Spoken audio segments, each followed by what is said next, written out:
Thank you for tuning in and welcome back to the Sounds of Coherency. So let's just go ahead and jump right into this. As we've talked about, we've been getting into the green energy stuff again, the electric vehicle crap and nonsense, and I don't know, it's just kind of crazy.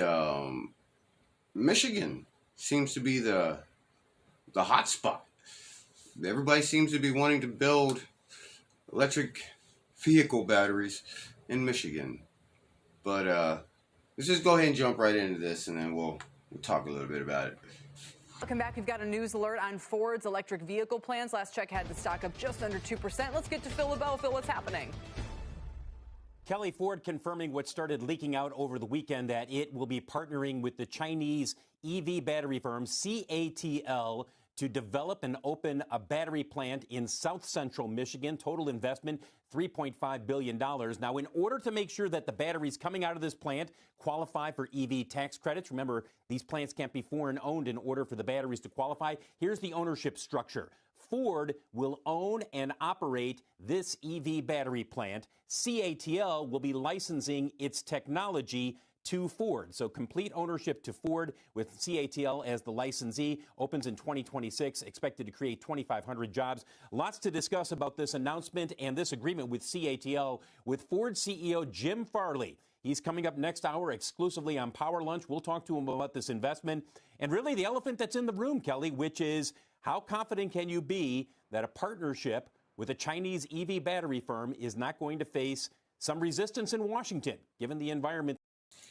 And that was from 2 months ago. And it should face some resistance in Washington because does the United States not have the technology to license this out to Ford itself? Do we really have to go to a Chinese firm? Is there not enough investment in the United States for this? I mean, how can everybody keep pushing this idea, yet Ford is partnering with a Chinese company?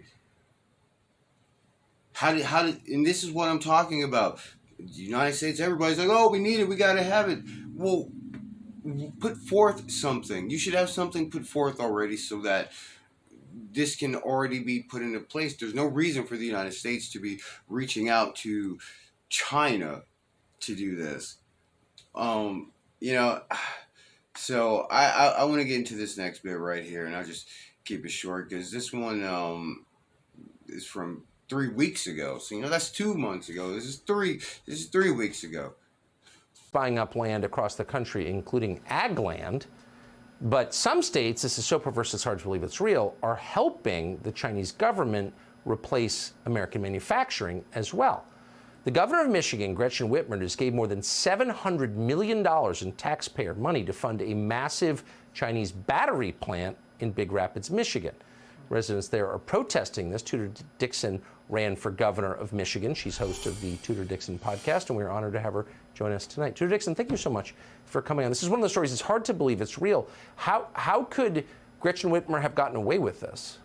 Well, how did she get away with this? But how is it not a bigger story what we've recently found out? Because we gave the state of Michigan, lawmakers and Gretchen Whitmer have decided to give this company $715 million in taxpayer dollars. But in the company bylaws that are on the company website, it clearly states that when they get to Michigan, they have to have a CCP organization on site, a Chinese Communist Party organization on site, a propaganda arm of the CCP right in the center of the country in Michigan, 1 square mile of CCP in the center of Michigan, and that has to influence the grassroots of the corporation. So think about that. They have to have the CCP there. This is in the bylaws. Clearly, the lawmakers and Gretchen Whitmer read these bylaws. You would have to know what the company's operations are going to be. This is nowhere near any of our car manufacturers, any of our automobile manufacturers. So what exactly are they doing in this rural area in Michigan?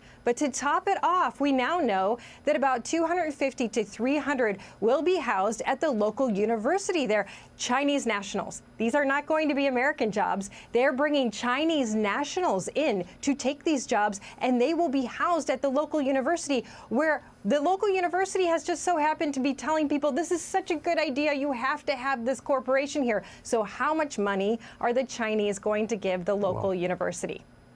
And Gretchen Whitmer, who strikes me as extraordinarily corrupt. I mean, someone got paid for this. Do we know who? Well, we need to find that out, but obviously lots of people are involved in this. You have lawmakers on both sides of the aisle, but you have Gretchen Whitmer, and we have said from the very beginning this is suspect, and now you have the community rising up. So Big Rapids actually said, you know what, we don't want this in our town. We want this to move out. Goshen said we're going to move to the town next door. They're still pushing. You still see local people coming up and saying this does not make sense for us. We don't want the arm of the Chinese Communist Party right here in our small town. But think about this. This is truly an organization. It clearly states it has to be the Chinese Communist Party setting up in the middle of the country. You're surrounded by Wisconsin has an Air Force base. You have a lot of opportunity to spy on the United States if you're right in the center of the country. And they're writing, clearly stating that they are spying on the United States. I mean, it's Michigan. And we got to ask ourselves, how is this even possible? I mean, look, the Midwest, Michigan, the United States used to be known for manufacturing around the world. And this is what I keep saying. There's no reason for the U.S. to be importing. We should be exporting.